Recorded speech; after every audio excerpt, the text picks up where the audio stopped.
సంక్షేమం అభివృద్ధిని ముందుకు తీసుకెళ్లాలనుకుంటున్నారు. మరి అవి తీసుకెళ్లాలనుకున్నప్పుడు రాష్ట్ర కేంద్ర ప్రభుత్వాలు సహకరించుకోవాలి కదా, సమన్వయం చేసుకోవాలి కదా.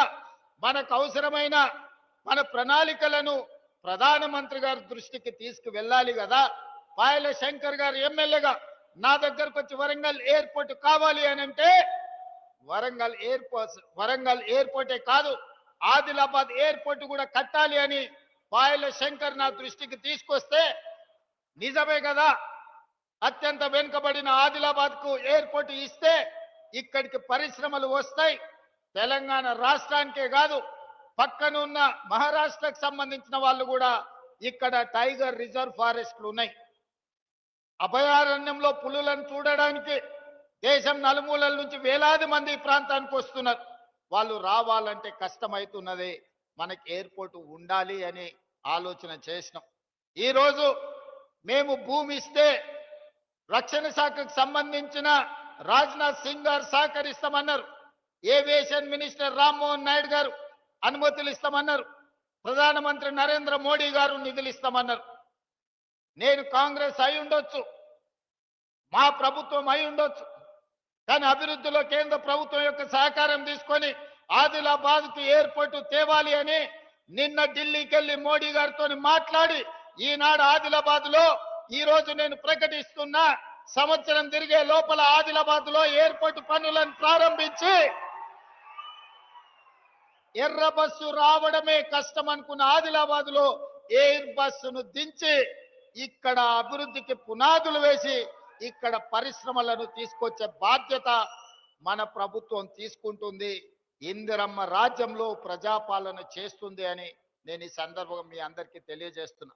మిత్రులారా, నేను పిసిసి అధ్యక్షుడిగా బాధ్యత తీసుకున్న తర్వాత 4-5 రోజుల్లోనే మొట్టమొదటి పర్యటనకు వచ్చింది ఆదిలాబాదు జిల్లా నిర్మల్ నియోజకవర్గానికి వచ్చిన నేను మొదటి కార్యక్రమాన్ని ఆదిలాబాద్ నుంచే ప్రారంభించిన.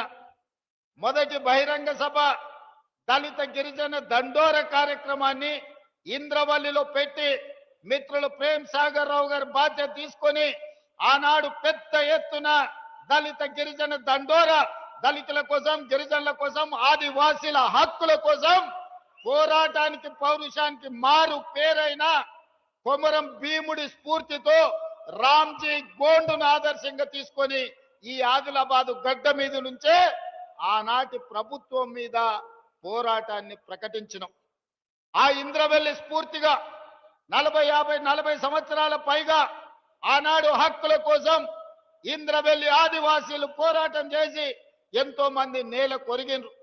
వాళ్ళందరినీ, వాళ్ళ కుటుంబాలను గుర్తిస్తాం, ఆదుకుంటామని చెప్పి అదే విధంగా ఇంద్రవెల్లి అమరవీరుల స్తూపాన్ని పర్యాటక కేంద్రంగా ప్రకటిస్తామని ఆనాడు ప్రకటించడం జరిగింది.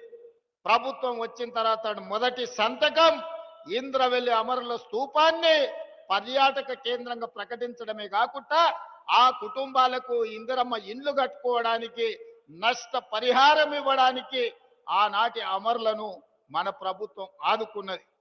అదే కాకుండా ఆనాడు ప్రేమ్ సాగర్ రావు గారు అన్నారు, మీ పాలమూరు జిల్లాను ఎట్లయితే అభివృద్ధి చేసుకుంటావో మా ఆదిలాబాదును కూడా మీరు దత్తత తీసుకోవాలి, ఆదిలాబాదును అభివృద్ధి చేయాలని మిత్రులు ఆనాడు చెప్పడం జరిగింది. నేను ఈరోజు ఈ వేదిక మీద నుంచి స్పష్టంగా ఆదిలాబాదు బిడ్డలకే కాదు 4 కోట్ల తెలంగాణ ప్రజలకు నేను చెప్పదలుచుకున్నా, 100% అత్యంత వెనుకబడిన ఆదిలాబాదు జిల్లాను అభివృద్ధి చేసే బాధ్యత రాష్ట్ర ముఖ్యమంత్రిగా నేను తీసుకుంటా.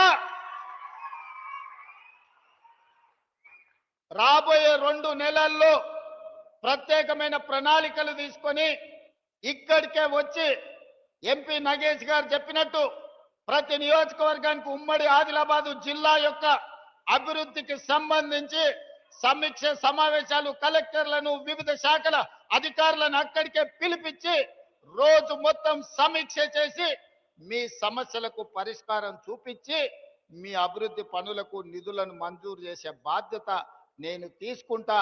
మళ్ళీ తొందరలోనే ఆదిలాబాద్కు వచ్చి అభివృద్ధి మీద సమీక్ష చేస్తా. అదేవిధంగా సాగునీరు, ఆనాడు ప్రాణహిత చేవెళ్ల ప్రాజెక్టు 2007, 8లో డాక్టర్ వైఎస్ రాజశేఖర రెడ్డి గారు తుమ్మిడేటి నుంచి మొదలుపెట్టి చేవెళ్ల వరకు 16 లక్షల ఎకరాలు 38,500 కోట్ల రూపాయలతోని పనులను ప్రారంభించారు. దానికి కాక వెంకటస్వామి గారు డాక్టర్ బాబాసాహెబ్ అంబేద్కర్ గారి పేరు పెట్టాలి, ఆదిలాబాద్ కు నీళ్లు ఇవ్వాలని ఆనాడు కాక వెంకటస్వామి గారు ప్రయత్నం చేస్తే వైఎస్ రాజశేఖర రెడ్డి గారు డాక్టర్ బాబాసాహెబ్ అంబేద్కర్ ప్రాణహిత చేవెళ్ల ప్రాజెక్టును పనులు ప్రారంభించడమే కాకుండా ఆదిలాబాద్కు నీళ్లు ఇవ్వాలి అని వందలాది కోట్ల రూపాయలు ఖర్చు పెట్టి ప్రాంతంలో పనులు చేసింది. కానీ తెలంగాణ రాష్ట్రం వస్తే ఈ ప్రాజెక్టులు వేగంగా పనులు అవుతాయి, మీకు నీళ్లు వస్తాయని మేము అనుకున్నాం. పాపం ఒక పెద్దాయన రూపంలో మీకు దయ్యమై పట్టిండు, మీ ప్రాజెక్టును కాలగర్భంలో కలిపిండు. ఆయన ఉద్దేశం ఏందో దురుద్దేశం ఏందో నాకు తెలియదు. పేరు మార్చిండు, ఊరు మార్చిండు, అంచనాలు మార్చిండు. పేరు కాళేశ్వరమైంది, ఊరు ఇంకెక్కడికో పోయింది. అంచనాలు 1,50,000 కోట్లయినాయి. 10 ఏళ్ళు తిరిగే లోపల 1,00,000 కోట్లు ఖర్చు పెట్టిండు. కాళేశ్వరం కడితే 3 ఏళ్లలోనే కూలేశ్వరం అయిపోయి కూలిపోయింది. ఆదిలాబాద్కు మాత్రం చుక్క నీరు రాలే. ఆయన ఇంట్లో కనక వర్షం కురిసింది తప్ప మన భూముల్లో బీడు భూముల్లో చుక్క నీరు